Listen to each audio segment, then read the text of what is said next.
Hey everyone, it's John Carella, one of the co-creators and executive producer of Dance Moms. I feel I want this intro to be perfect because who I have on this podcast is someone that I deeply respect and who is a good man, Howard Fine. He has taught me acting for many years.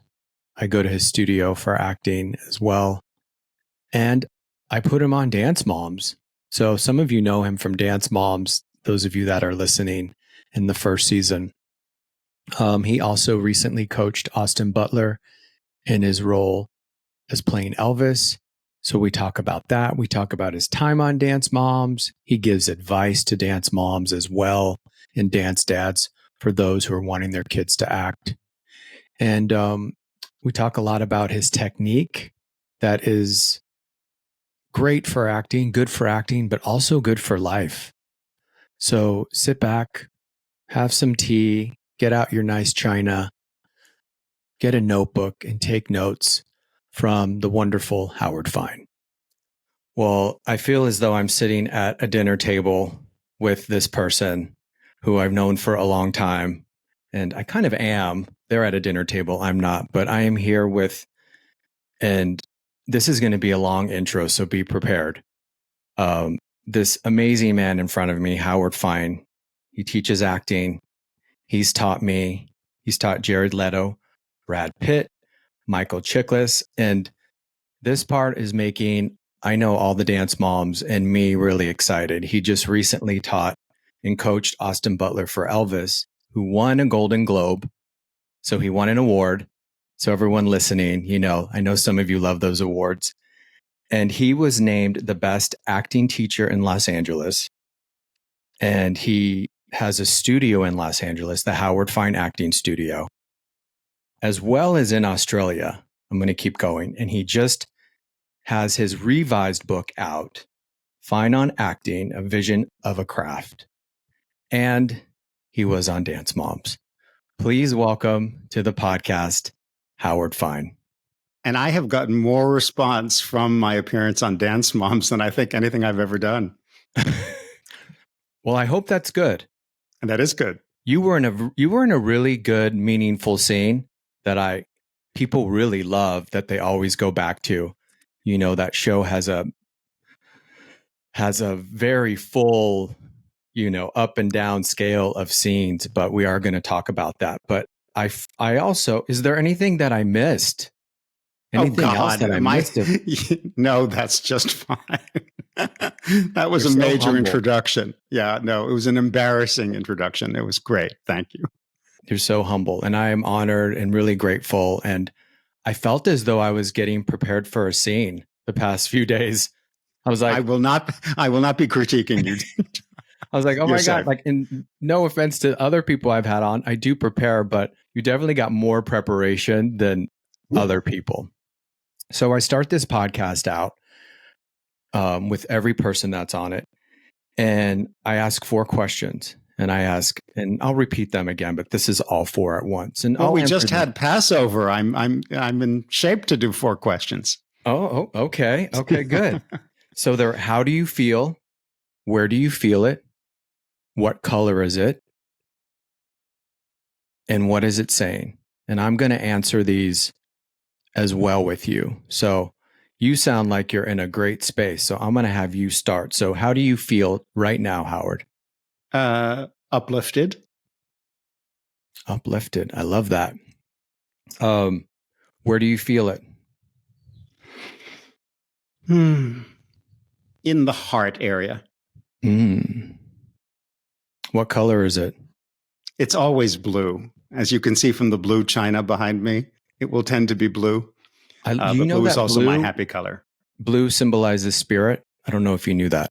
I actually did not know that. Yeah, because there was a time when I was seeing a lot of blue, and I Googled, and that's what Google says, but I'm going to stick with it. And what is it saying to you right now? This uplifted blue color that's in your heart. It's saying life is good. Appreciate it. Wow. I love that. Inspiring already, Howard. Already. How do I feel? I feel sentimental. I do. I feel sentimental. Where do I feel it? I feel it in my eyes. What color is it? It's blue. It's a little bit of a powder blue. What is it saying? Safety. So that's what's fun about all these things, these questions. We never know what we're going to get in the moment. So we kind of started with it, but what was it like shooting Dance Moms?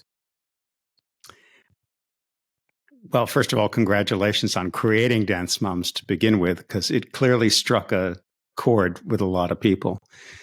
Yeah, and you gave me the space to be authentically me. Mm-hmm. Basically, your prep for me was do what you do.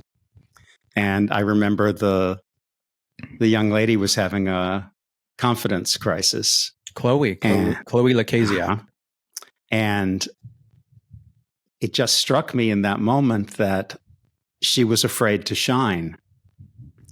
And so I did what I do when I'm working with anyone. Normally, I personally don't work with children, although at the studio we do have a youth program, but I usually am not teaching in that. So I'm thinking, okay, is it going to be different? But the issues are actually similar. And she was needing some encouragement. And I think what Dance Moms gave me a chance to do. Acting coaches are portrayed terribly in the media, John, terribly. My students will say, have you seen this show or that show? And I say, no, I'm boycotting it, because one more crazy, eccentric, neurotic acting coach, that's not the profession. It really, it makes the profession seem silly, and it's not. Teaching, first of all, is a calling, mm-hmm. and the teaching of the craft of acting is a privilege to me. And so when I saw what she was going through, I knew how to help her because I know how to help artists. And it was a very touching experience for me, because take away the cameras, that exchange would have been no different. It was never posed for television. It was authentically what would happen. And I know that she benefited from it. You said that word authentically. What gave you the safety to be authentic on reality television? You, first of all, as the producer creator, told me, be yourself, do what you do. That was the extent of the direction, was be you. And I teach people to be themselves. So I loved that there was so much of reality television is constantly going for conflict, and that sells. And you gave me no situation and no direction to head for anything of that sort. You let me be me. And I ended up being encouraging, which is, I'm a tough teacher, as you know. I'm not easy. There are two extremes, I think, with acting coaches, especially. One extreme, the person is trying to kill everybody. That's not helpful. The other extreme is everybody gets a trophy for participating. That's not helpful either. You have to be accurate. But I was able to be myself working with her, but you gave me that permission, and you didn't give me any direction to say, oh, you've got to create a scene of conflict. And none of that. I was myself. And it organically became this meaningful exchange. Ironically, tonight, and this doesn't air, literally tonight, the reunion of the girls comes out on Lifetime, and Chloe is one of the main ones talking about how she didn't feel like enough. So don't be surprised if they go to that scene and show you working with her, because that's what I brought you on, because I love your teaching and I love you. And I know that I was happy that it gave her so much. And yeah, so it always makes me smile watching that scene. I do go back to it every now and then. So, and you said I think of the movie Whiplash, where the teacher is cruel and one person thrives under that. And maybe that can happen. One person can thrive under adversity, but that's not the norm. I think with that type of teaching, how many potential great artists would be shut down and destroyed by it? So Dance Moms is something I can constantly look back to and say, okay, I'm representing what I do accurately. And it's not about shutting somebody down and tearing them apart. My question would be why there's so many acting teachers who, I forgot how you said in your book, but, that become the screaming, I don't know exactly how you said it, but in my ways, the screaming tyrant, and still have a lot of students. And what made you choose to not do that? Over 12 years of therapy helped me a lot. And also, I didn't do well with that type of teacher myself, who I have drawn so much from is the great Uta Hagen. And Uta was never mean. And if she walked into a room and people applauded, she'd tell them to stop. She was focused, she was clear, she was accurate, but not ever degrading somebody or making fun of someone. I think very often the best coaches were not the star players themselves. Uta was a rare exception of somebody who was an extraordinary actress, but also a very generous teacher. I think for so many, if someone cannot get past their own ego to help someone else, and you get this with actors who sometimes failed at that career and then are not teaching because they're called to teach. They're teaching because they're trying to make money to survive. They want to get up and demonstrate for the actor rather than encourage the actor's instincts. Mm-hmm. And sometimes are jealous of the actor, jealous of the artist, and that comes out in the critiques. That's some of what I think is going on. And I've taken from some of those teachers, as you probably know, and I won't say their names, but yes, we don't do that. They know, people know, and things have come out in general, as it always does. I'm older, everyone. I'm going to be 48, July 14th. But a baby, you're a baby. Thank you, Howard. Thank you for that. Thank you. I need to feel that. So I have been, I used to fly out here as a kid and take acting class. So I know some of those teachers, and it does work itself out. Justice. I think it's Martin Luther King that says, it's always bending towards justice. Yeah, the arc. Yes. Mm-hmm. So, but I want to say, you as well have been teaching for a while, and thank you for doing that. And I think that's why, I started taking with you in 2006. And why, and I'm sure not just me, but anyone you have taught, we kind of keep drawing back to you. And I love that, because there's a connection that lasts. And that tells the real story. To have a relationship over years. Personally, I don't trust people unless they have any type of long-term relationships in their lives. If everybody in someone's life is new all the time, something's wrong. Well, yeah. And I was refreshing with the book, and actually I refreshed with the audiobook, which is amazing. Everybody, you have to get, because Howard's reading it. And so felt like you were in my car yesterday when I was refreshing. And by the way, I got more sympathetic to my students by doing that, because I had the script right in front of me. It's my own words. And then I would flub a line and I would think, oh God, this stuff is hard. I came into my classes and I said, boy, doing the audiobook has humbled me, because just when you need to have everything work at that moment, it's not easy. You had to take your own teaching advice constantly while I was giving my own teaching advice. And you talked about, I know you brought this up about knowing people for a long time, and you and David Corey have known each other for, how old, when did you meet him? in college. And we really started hanging out, I would say, in 1979 when I directed him in a play. And have been best friends ever since. Moved to LA together in 1985. So many years. So yeah, so I don't have that long of a friendship, but I have 2006.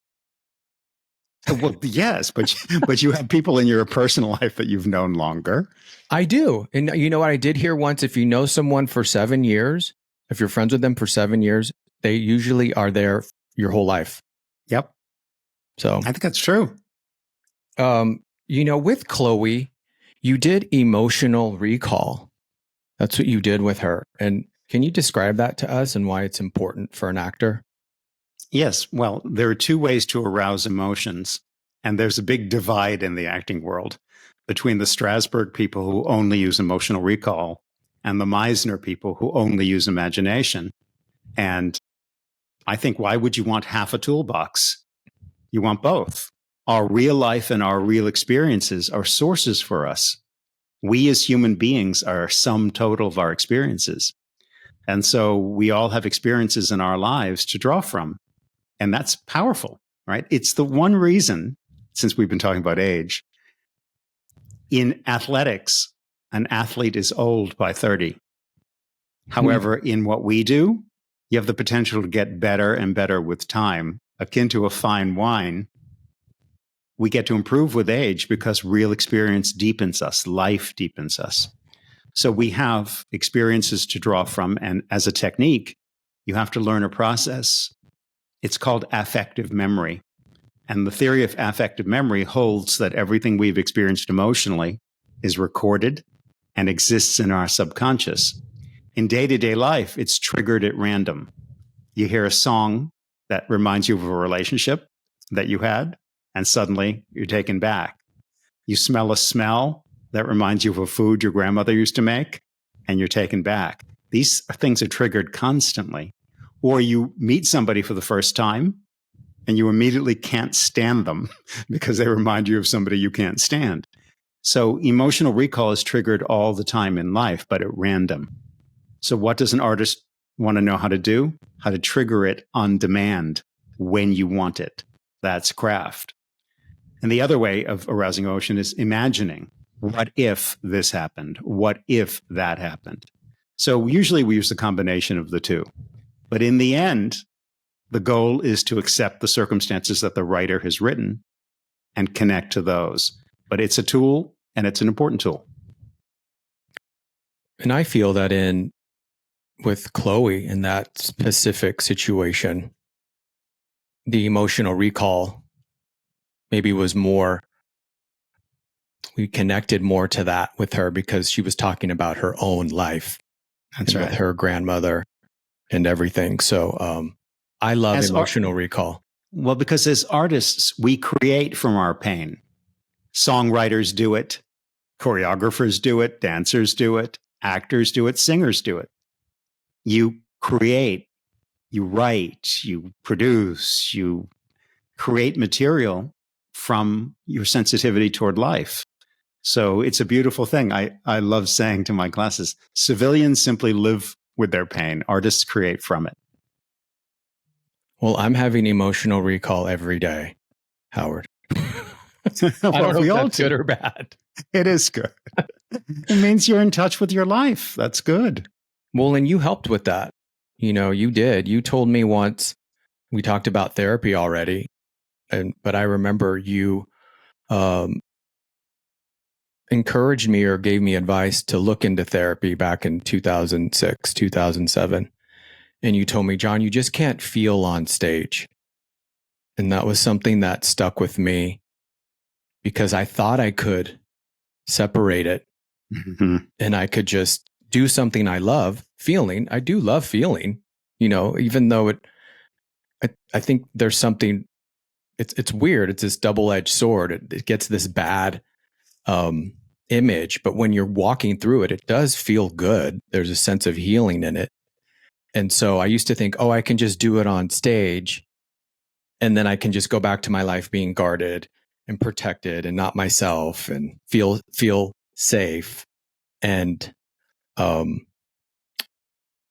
that has stuck with me ever since. Because what stops us in our life stops us in our work. It's not different. I'll say to the classes, what stops you sitting out there is going to stop you coming up here. It's not different. It's your mind, your body, your emotions, your soul.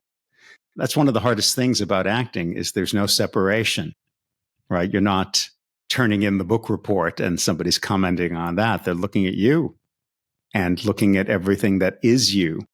And that's why actors have to develop themselves on so many levels, intellectually, physically, all forms of dance, yoga, martial arts, the Alexander technique. I love that class. You had recommended it, and it just took me maybe 10 years to take. But everybody is on their own timetable. And it's great. That's why I have this water bottle here to walk me up the ladder, drink water, everything that it teaches. There's a lot, everyone, that Howard's off that, and Jen and Nick are great. And anyone you bring in to do Alexander technique, back to safety. They really teach how to use your body to help you feel safe. And then when you feel safe, you open up, we feel connected. And that's how you stay present, because our fidgets are a way of leaving the present moment.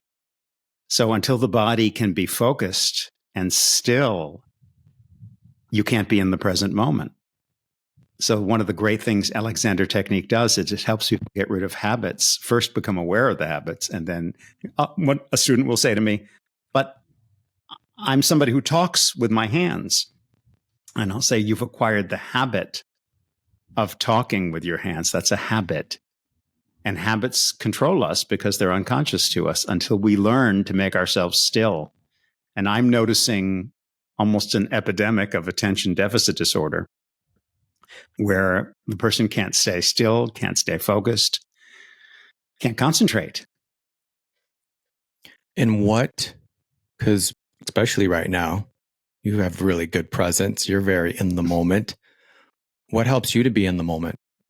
Breathing and staying grounded, listening, trying to listen just to what you're saying and not to get ahead. Mm-hmm. And really taking it. Yeah. Well, no, you're doing it now too. So you're present. Okay, good. I go in and out, I think it's easy when someone is present too, to be, it's easier, I should say. And I love Eckhart Tolle. He helps me definitely with that in life in general. And you were saying how too, that separation that I was thinking about acting years ago could happen.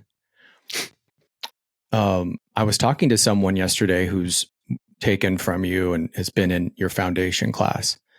And they were saying how much when you taught them, you teach us to feel and to be ourselves on stage, but then it goes into our lives and we're so inspired and happier and our lives even change. And I don't even know if you're doing that with your foundation class. Do you know that you're doing that, affecting our lives as well?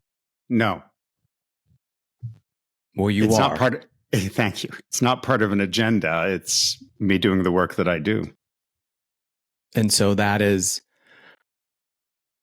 what makes even acting more beautiful, and I think taking especially that foundation, and we'll get into that later a little bit into your teaching, more of your teaching, but it was fresh on my mind, that person saying that, the class also he taught me how to be myself, and now I'm even more myself in my own life, which is amazing. That's a nice effect. I love hearing that. Okay, we'll go back to dance moms. Any advice I'm excited for this answer. Any advice for dance moms or stage moms that want their kids to act? Stage mom is a term that has taken on a negative meaning over the years because it's tended to refer to somebody who's pushing their child. And I don't think that really ever works. If the child is drawn to it, then that's a beautiful thing, and then you want to encourage it. I think it's great for parents to expose their children to the arts and to all sorts of classes, too, that might broaden them, and then let the child go where they want to go. If it's coming from the child and they are eager and they want to learn, then it's a beautiful thing that the parent supports that and encourages it. But I can think of some situations where the parent is living through the child and pushing them into situations and making the kid have a career that the parent wanted. So it really has to come from the child. But if it comes from the child, there's so many resources available. And it's, obviously I have been around a lot of talented kids. Maddie Ziegler was on Dance Moms. She just was in West Side Story with Steven Spielberg, was a lead in an HBO film. Even now I'm teaching these young kids that I see.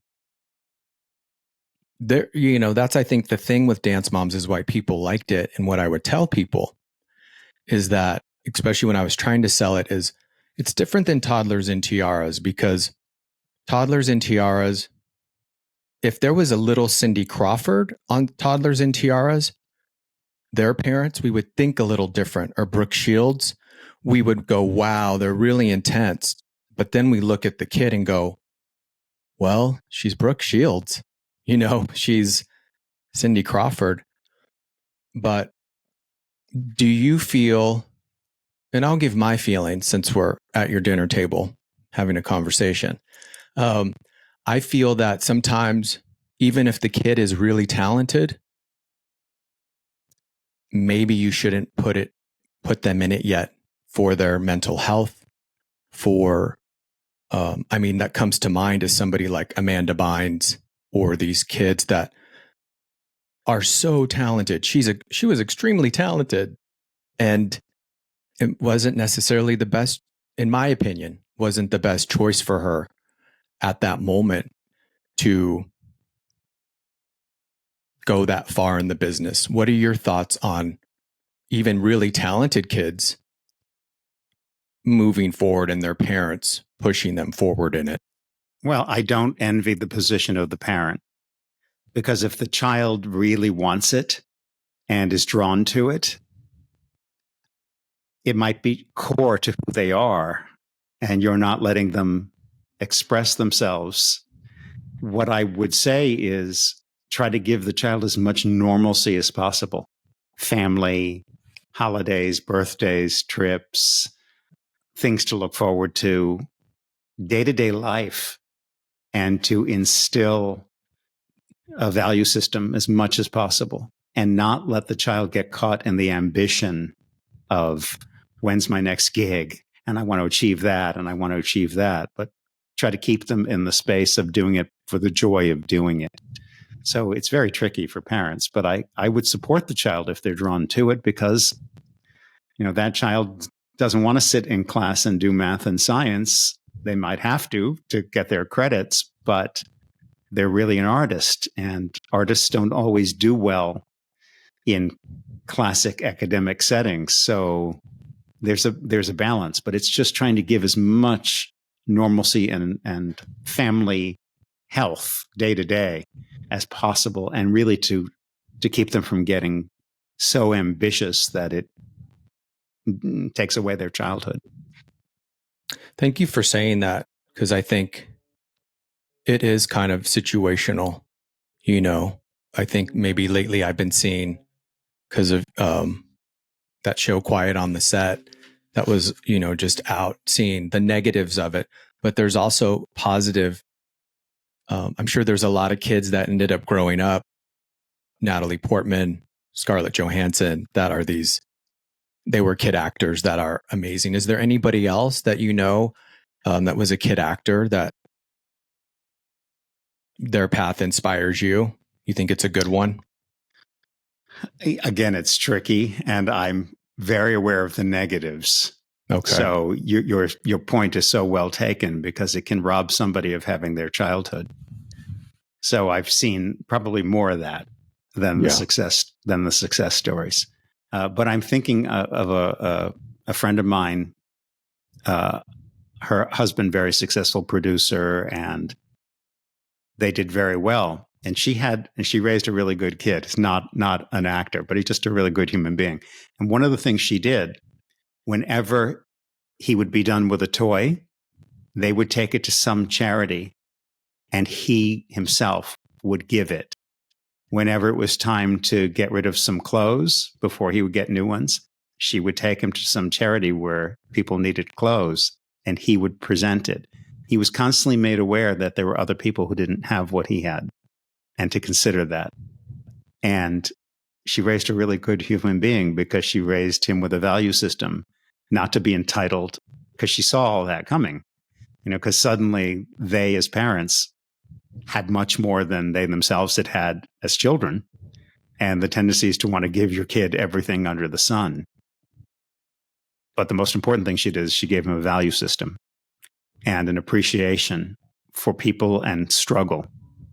And that was great. And the first age that he was available, he got himself a part-time job. And, that's a parent doing really great work. Akin to teaching, I think there are two parenting styles that are hard.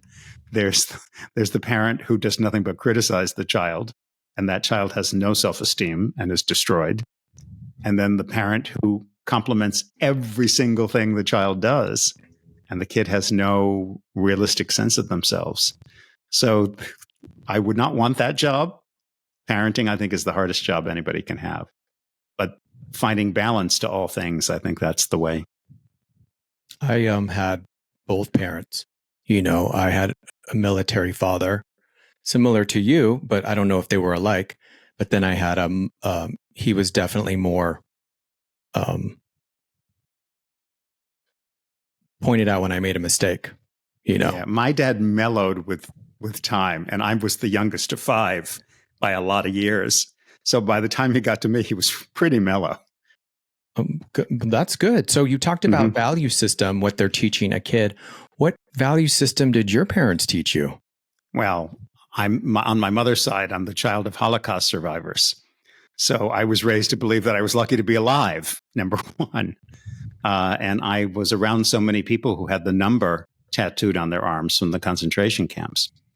So I had lots of shock as a child. And my grandmother helped raise me because my mother had my eldest brother, who was 12 years older than me, then my sister, 10 years older, the twins, 8 years older.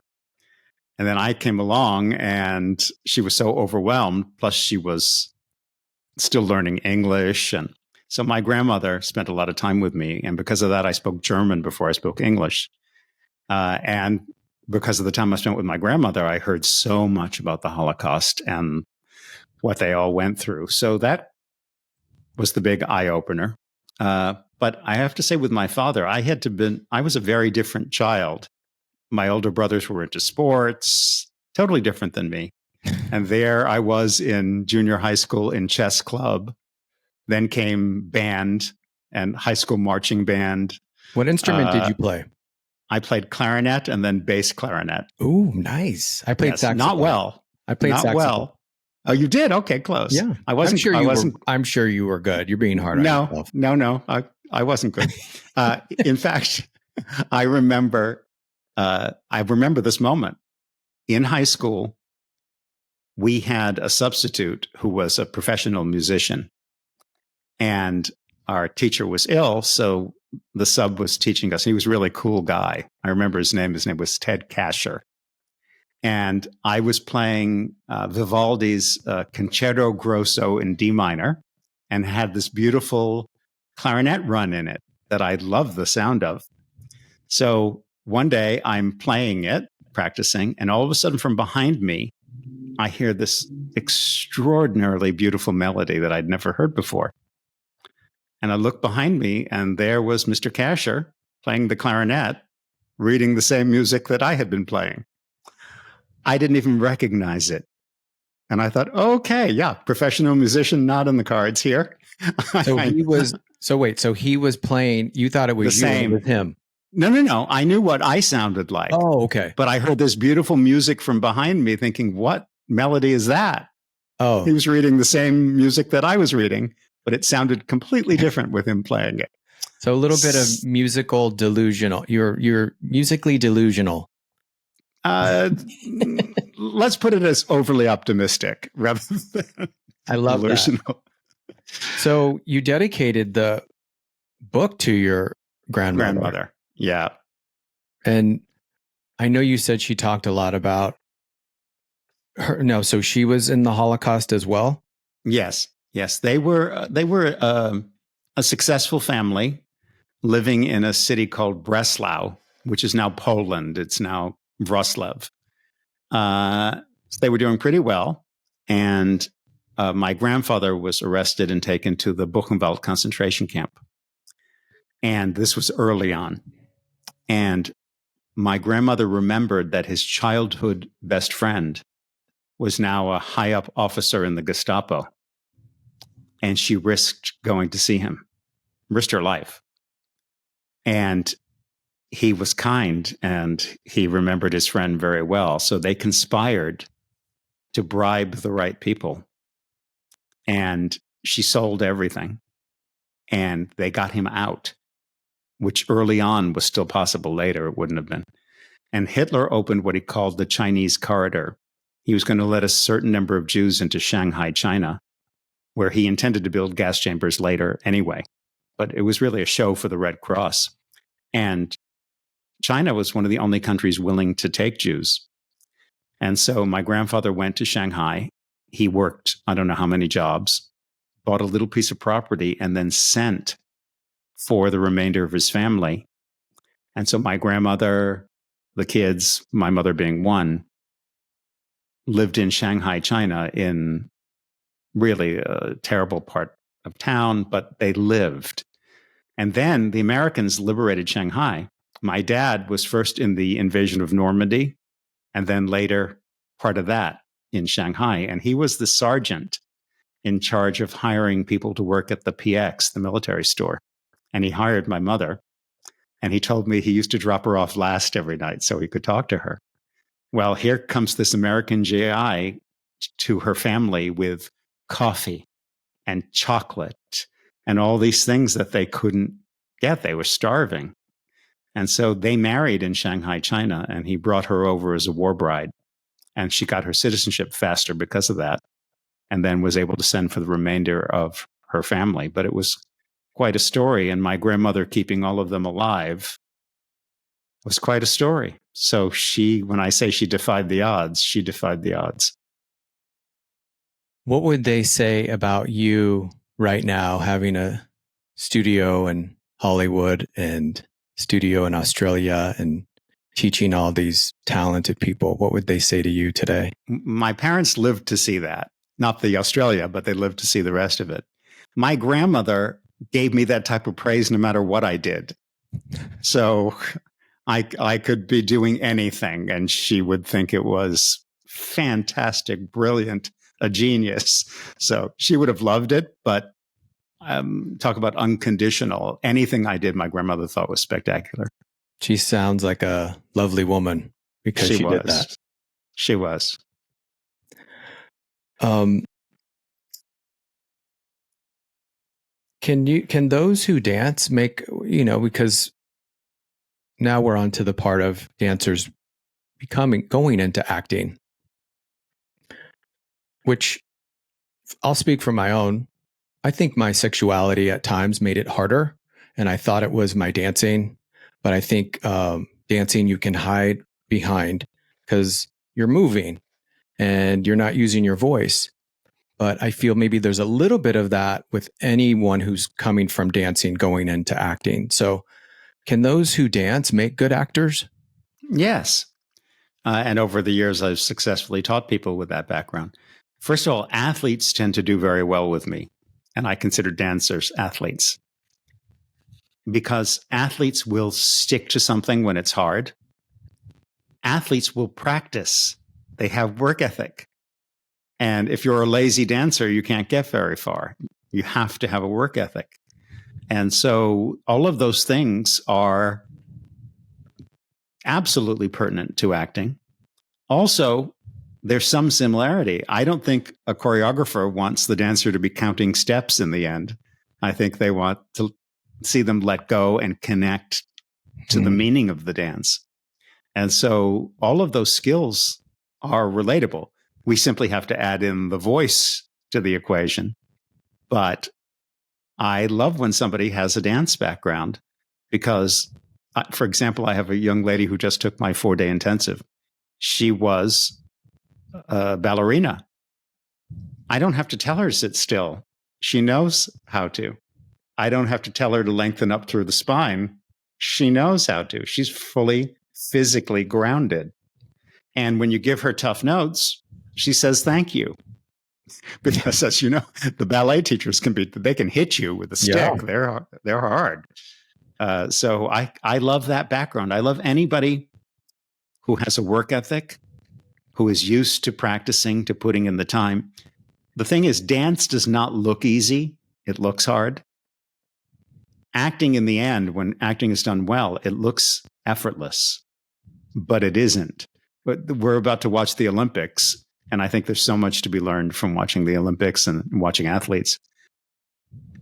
None of those events look easy to me.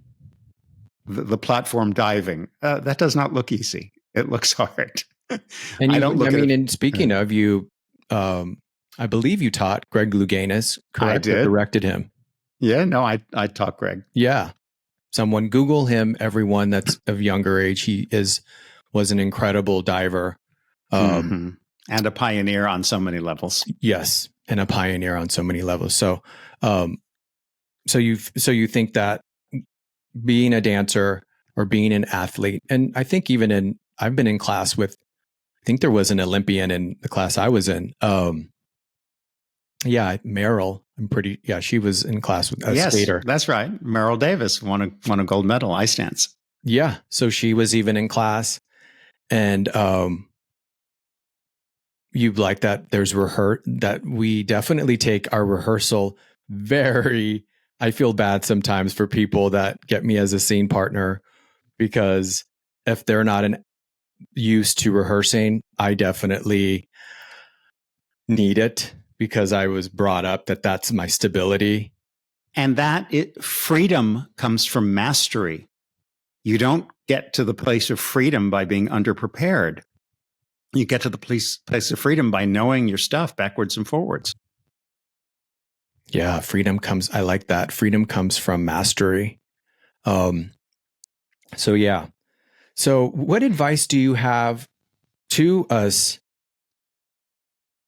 intense, controlling dancers who want to transition into acting? If it is your love, right, make sure that it's your love, because it's a wonderful hobby. It's a hard career. 98% of Screen Actors Guild is unemployed at any given time. And that's not counting people trying to get into the union. So it's not a wise career choice. So it better be a passionate career choice. If nothing else makes you happy, then don't take no for an answer. If anything else makes you happy, do that, because this is a tough, tough career. But if it's your passion, and by passion, I mean not loving the result, not wanting to be a star, not any of that, loving the craft of acting itself. If that's your passion, then go to it. Don't let anybody tell you no, but check in with that and make sure that it's in your heart and you have the drive and the will to work for it. As I was saying, great acting looks effortless, which is why everybody thinks they can do it. It's not. You can't see the technique if it's being done well. And sometimes when I'm interviewed, unlike the present company who is an artist and knows exactly what to ask me, sometimes they'll laugh as if, what homework could there be that actors have to do? What process might that be? And I think if you took 10 people off the street And I'm thinking of a scene from the final season of The Crown, where the actor playing Dodi Al-Fayed goes into the morgue to identify his son and lets out a scream at God. So let's just pick 10 random people on the street and give them that scene to do. We would have the most hysterical blooper reel ever, because you would see in 2 seconds, you can't do it. You can't make that real in the way that the actor playing the role did. And so acting looks easy. It's not. It takes a lot of work to make it look easy. It does. And, I remember you telling me, and I agree with this too, that, and my dad knows this too. He said he would never step on a stage. He tried to once and was mortified, but because of his upbringing of being in the military, that he wouldn't last one time in one of your classes because of what comes up, the nerves. And you're a master, Howard. One, you are a master at teaching, at least with me, and I know other people, how to deal with nerves. And it's a safe space to have them, even when it doesn't feel like that. What is your technique on nerves? Okay, first of all, not to try to get rid of them. Self-consciousness is the word you should use instead of nervousness, because it's consciousness of self. I'm writing that down. It's where your attention is placed. And it's actually an extension of our ego. We're worrying about how we're going to do. So if any of us become self-conscious, we're worrying about ourselves. There is an antidote, which is attention off yourself. In acting, it's on who you're talking to and what you want. If I am by nature self-conscious and shy by nature, I'm an introvert. You're saying you are, or are you giving an example? I am. Oh, you no, are. I am. Yeah. You can find me at any party in the corner somewhere. Because not my even party. My own. Oh, sorry. But in any case, I'm shy. Yeah. And there are other artists who are. If I focus now, as I'm talking to you, on how I'm doing, if I'm speaking well, how I'm coming across, I will freeze. Anybody would. But if I put my attention on you and on what you are asking me and trying to answer your questions, I'm fine. I'm in the moment. So it's a matter of where you place your attention. If you allow the attention to be on yourself and how you're doing, you're not going to be breathing deeply. You're going to feel anxious. If you take the attention off yourself on who you're talking to and what you want, you'll be fine. But we have to stop worrying about how we are coming across, because that's what causes the shutdown. Thank you for that. I go back to that. If you looked at, I have, look right here. That's the old version. Where's the new version? I got the audiobook. Okay. There you go. I was like, I got to do the audio now. I got to hear Howard read it. But if you look at the nerves part, I mean, it looks like the Bible, like the notes, the poor pages. I think there's coffee on them. There's probably some tears. But I love the part about nerves. And, you said something to me too. And again, going back to that safety, and in class, is you said, John, when you can come in here, and this, I had heard this before, a part of it. You can come in here and not care what they think, people sitting there. I had heard that before. Don't care what they think. And then you said, and if you can come in here and not care what I think, your acting is going to fly. Something similar to that. That's the truth. And first of all, thank you for saying that, when there's so many people out there that want you to care what they think. And creating that safe space. So how do you create a safe space in your acting classes? Well, just by that, and by giving constructive criticism that's accurate. And then the actor realizes, wait a minute, I can survive those notes. They're notes. It's not a personal attack. I'm not being ridiculed. I'm getting helpful notes. If I ask students to see me as a colleague who is there to help them improve their work, not as a guru that they're trying to impress. So what would be your advice for people? Because there's a lot that come into acting class and they've come from gurus, people who want them to, that are maybe are traumatized. And right. What would be your advice to heal that and get over that when they come to your studio? Well, therapy. And you mentioned Eckhart Tolle. There's so many self-help paths that you could take. So therapy is one way, spirituality, whatever you need to do. There's wisdom out there. And somebody might be saying it a different way, but there's wisdom out there. There's a wonderful TED Talks by Ken Robertson, How Education Trains Us Out of Creativity. And it makes such valid points about learning to work for approval and how education teaches us to do that. So as artists, we have to not do that. We have to work for the joy of doing the work. You can never use your acting to prove that you can act. You do the work, even at auditions, by the way. You have to do the work for the joy of doing the work because you love doing it. So once we learn not to work for approval, and I really try to reinforce that in my classes, it frees you. Thank you for that. Thank you, and I love your answer, because even in that, a guru would say, well, this is, I am the way, I am the light. So even in that, you're like, well, there's other ways, and here's this person and this person and this person. And have you ever heard, there's a woman, well, you've heard of Eckhart Tolle. Have you heard of Marianne Williamson? Sure, of course. Yeah. Did you ever listen to her lectures? Did you ever follow her? Yes. And both in person and some of her own lectures, and also at Agape, the spiritual center, I've heard her speak. Project Angel Food. That's probably why too. That as well. Yes. Yes. Amazing organization that is still around, that all of you check it out, donate. It is so meaningful and been around for a long time. And I love it. I know a lot of people who support it. So what is if you mind answering, what's your spirituality? I'm Reformed Jewish. I belong to Temple of the Arts, which is Judaism through the arts.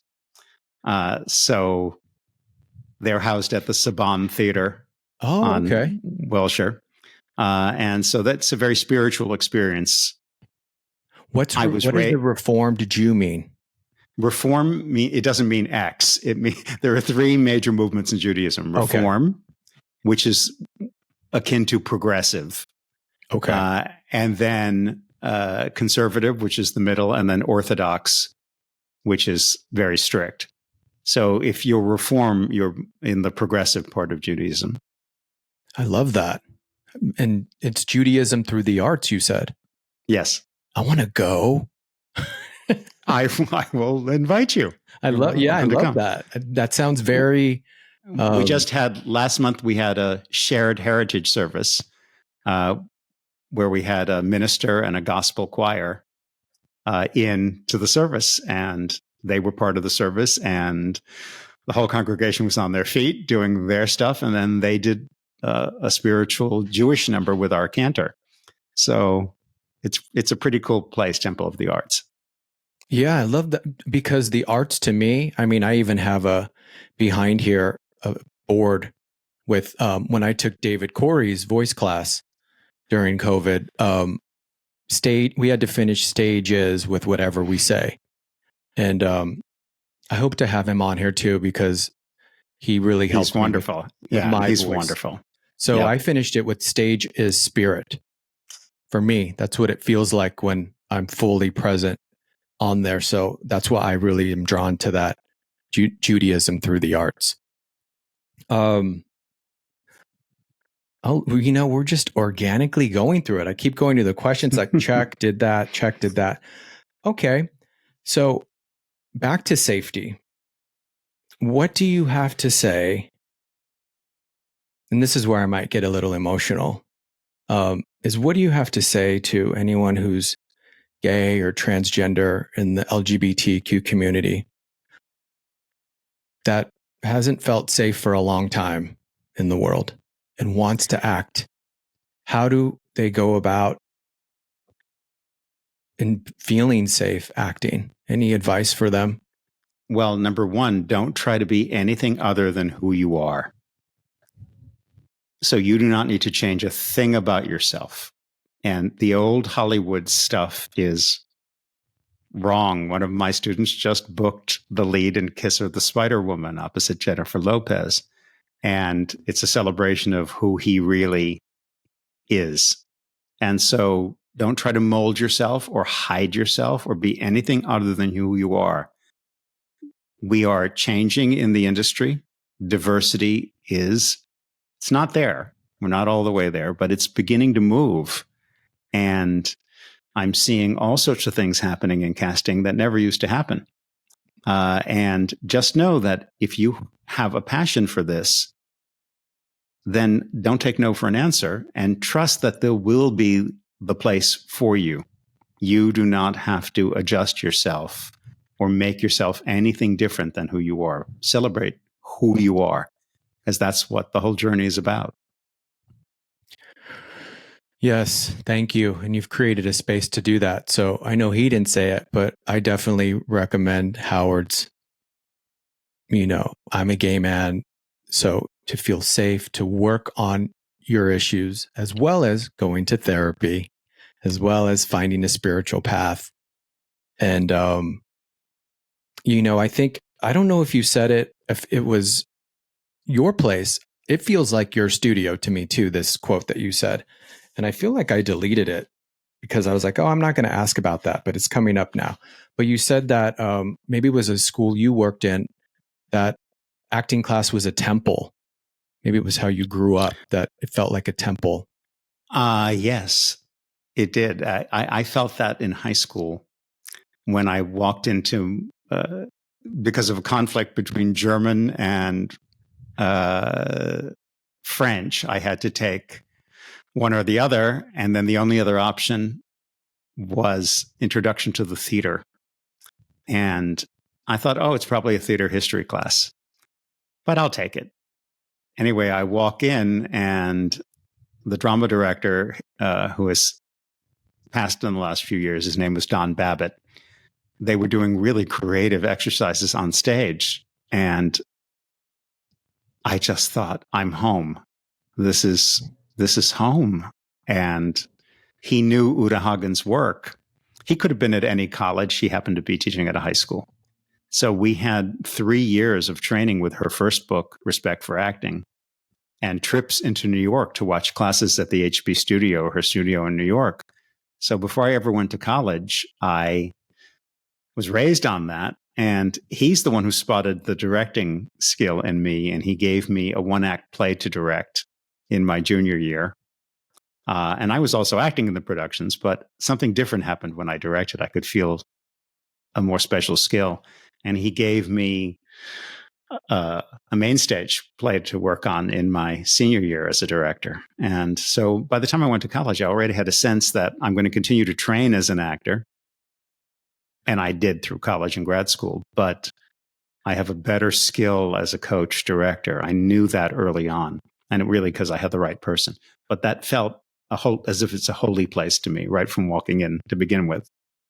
And those listening, that check in with yourself, you'll know when it's home, and it feels safe, just like I do when I go to Howard's in any of his classes. You will know, and always check in with that.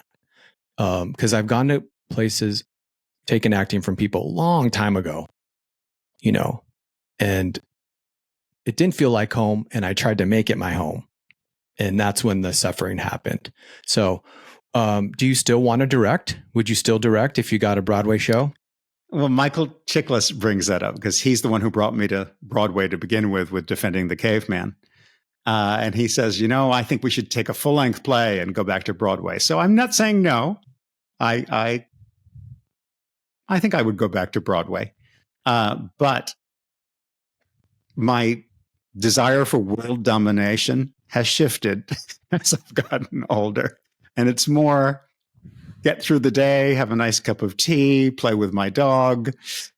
My goals are a little less lofty than they used to be. Look at your but China. I have this.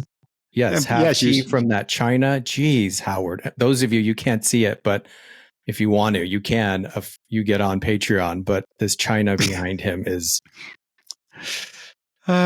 beautiful. Yeah, Is that your grandmother's, or is it from the family? No, I started that collection myself in London. So that's Beautiful. not the only set. There's another one, and then even the everyday set is Villeroy and Bosch. It's a nice set. So I don't know. I have issues with China. What can I tell you? And he's funny too. What you said your dominion to not dominate the world. Not that you ever wanted to, but when I was young, I think I thought that. But it's scaled back. So what inspires you now? Every day inspires me. The sunrise inspires me. A catch up with an old dear friend inspires me. A good meal inspires me. A good book, and a good show. I mean, I take inspiration from everywhere and anywhere. I love that. Oh, I had to ask this because I knew some people that you coached and taught, and then I saw this name and I'm like, I have to ask him. What was it like working with Diana Ross? Oh my God. She, wonderful, number one. She was my first celebrity student in Los Angeles. And I remember when I first met her, I said, how do people respond to you in terms of working with you? And she said, thank you for asking me that. Because that was really an interview to see if we could work together. And she said, either they're afraid to give me criticism, or they go too far the other way and try to control me and kill me. I said, well, I won't do either. I will simply be accurate and balanced. And we got on really well. And the tradition in my classes where people are recording critiques, mm-hmm. She started that. Now they use their phones to do that, but she had a little cassette recorder. And every time I gave her notes, she wouldn't let me speak unless she recorded it.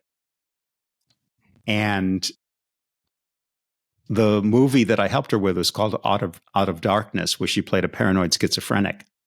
Every rehearsal, every coaching session with me, without the wig, without makeup. I'm one of the few people who have ever seen Diana Ross not dolled up and lived to tell. And then one day, it was the funniest thing. We finished our session because that's how committed she was to the work. She knew I'm going to completely de-glam to really get at this role. She even spent a couple days in an institution with people who were in the institution. Wow. So this one time she said, may I borrow your bathroom? I have an event after this. I have to go back to being Diana Ross. So she walked into the bathroom totally with nothing, deglammed, earthy. When she emerged, the hair, it was an amazing transformation. Yeah, it was tough. But she was able to laugh at all of that. And I just adored her, just adored working with her. And again, not surprised how committed she was. She's one of the greats. Yeah, she could have had her full career as an actress if it hadn't gone the other way. I love her in The Wiz. She's talented, talented. We didn't talk a lot about this, but I know you have in general, because I've seen you on interviews lately, about how you coached Austin Butler for his role, and you taught him for many years and still do, but his role in Elvis. How did it feel to see him win the Golden Globe after all of the work you both did? Well, I feel as if I'm a proud parent, but he's an interesting story. He came to study at the studio right after having done some work on Nickelodeon, but he really wanted to be a serious actor. Now, everybody says that, but then they have to be about it. He was about it. And so he started in technique. He worked his way all the way up into ongoing scene study. In between every acting gig, he was back in class. And he had already done the Shannara Chronicles, the Carrie Diaries, but he really wanted to do a play. He wanted to do a play. And he was pushing his agents. And up came an audition for Iceman Cometh opposite Denzel Washington.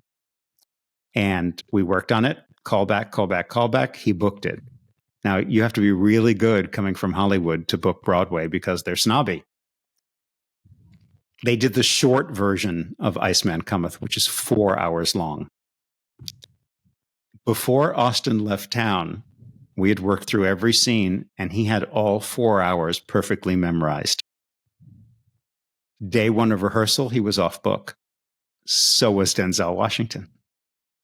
And as Austin shares the story, he said, you better come ready to play opposite Denzel because he's in the moment. And it's going to be a little different all the time because he's present. And that led Austin to come to the attention of Quentin Tarantino, audition for Once Upon a Time in Hollywood. He booked that. And then Baz Luhrmann was casting Elvis. What was the audition material for Elvis? Tennessee Williams' Orpheus Descending. Now, how smart of Baz Luhrmann, because a non-actor can't do that material. But the years of training, right? The Olympics coming up, as I mentioned, you don't train for the Olympics 2 weeks before the Olympics. Austin had done all of that work on himself for years and had done Broadway. And so when he's reading Orpheus Descending, he can do it. And so he booked it. Then we knew if he had done an imitation of Elvis, it would have been career ending rather than award winning. But all of my training, as you know, is about finding yourself in the character. And so we had so much work done on Elvis's life. We knew what had happened in the major events. But what everybody has to realize when you're playing a historical figure, it's not just the way that person was in history. It's that writer's take on that person. So two people could write scripts on US President John Kennedy. One might see him as the greatest president who ever lived. Another might see him as a philandering husband. It's not just how the person existed in history. It's how that writer sees that person. So you've got to go to the script you're working on. Yes, there's Elvis mannerisms. Yes, there's a voice. Yes, there's physicality. All in the end to find where the character lived inside Austin. And also, interestingly, they were shooting it right during the beginnings of the pandemic. And this, I think, is an inspiring moment. I was on my way to teach my Monday night class. I was at the studio. People were calling saying, I don't think I should come. I think I've been exposed. And I turned to the two studio administrators, Becky and Ian at the time, and said, we have to close. It's right at the beginning of March 2020. We can't stay open. And we made that decision. In that moment, I thought we would go out of business. I thought it was over.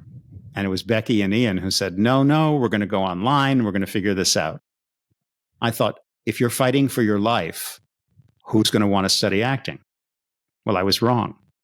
We went online and everything blew up internationally. Turns out there are all these actors all over the country and all around the world who've been wanting to study with me who couldn't without moving to Los Angeles or Melbourne, Australia. So that took off. But before that happened, while we were still doing that, filming of Elvis stopped because Tom Hanks got COVID. So Austin had nothing to do. And for the first time in my adult life, other than taking a vacation, I had nothing to do. So we worked on it. Just every day I would see him online.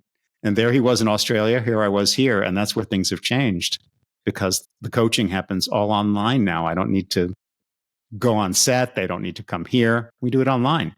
So we spent so much time really working scene by scene. So I was absolutely delighted to see where it went. And he was great in it. I mean, I had never seen a film on Elvis because Is there a lot of films on Elvis? No. Okay. There are certain things that have been done, but no. And when you think of people playing Elvis, you tend to think of Las Vegas impersonators. Yeah. Right. So it could have been career ending. I was aware of that at every moment when I was working with him. How fun. I mean, I know that sounds like that time was scary for you and for a lot of people, but how fun to do that, something so meaningful in a time that was scary. And then we came back better than ever. So sometimes in your darkest moments, you don't see the good that's right around the corner. Yeah.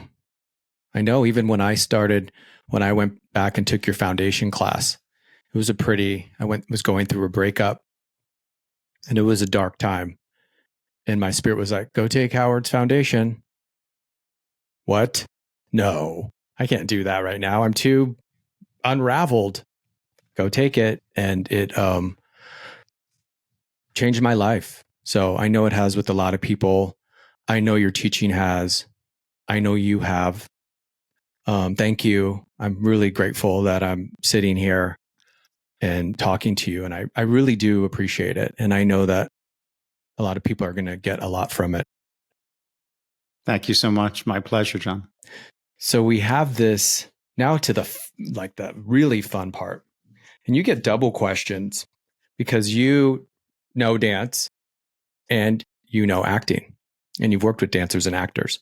So this is a Jeopardy rapid fire instincts, be in the moment. I'm going to ask you some questions. So, favorite dancer? Somebody that I taught, Hinton Battle. Oh my gosh, you taught him? Yes. Rest in peace, Hinton. Just passed away recently. Such a talent in the whiz. Speaking of the whiz, I'm not surprised. I love that. Favorite actor? Meryl Streep. Oh, nice. Favorite choreographer? Bob Fosse. Not disappointing, Howard. I love it. Favorite director?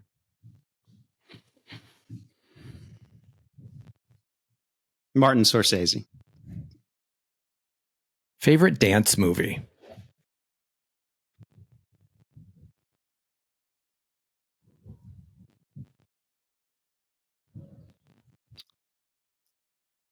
It's an old one called Headin' for Broadway. Headin' for Broadway. I'll have to look at that one. I haven't heard of it. Who's in it? No one of note, but maybe before you were born. Who knows? Don't even ask me. But no, it's an old. Is it a movie. musical? Yeah. Oh, okay. Favorite movie? Sophie's Choice. Drama. Favorite comedy is Tootsie. Oh, so good. Now I want to go watch these. Favorite Broadway show?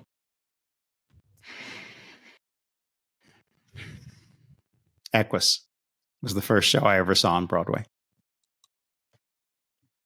Okay, I'll ask this. This is a little different. Favorite style of dance?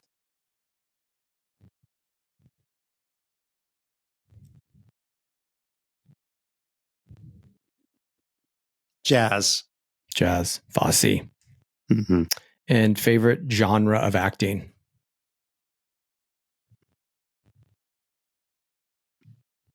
Historical fiction. What is one of the boldest things you have done, Howard? Opening my own studio. Well, thank you for doing that. And everyone, go check it out. And I just really appreciate and love our time. Thank you. Thank you so much, John. Thank you so much for listening to Dance Dad with John Carella. Thank you to everyone at Hivecast for all that you do. And if this episode meant something to you, please share it and subscribe. Also, you can follow Dance Dad with John Carella on all platforms. But most importantly, remember to be bold and be fierce.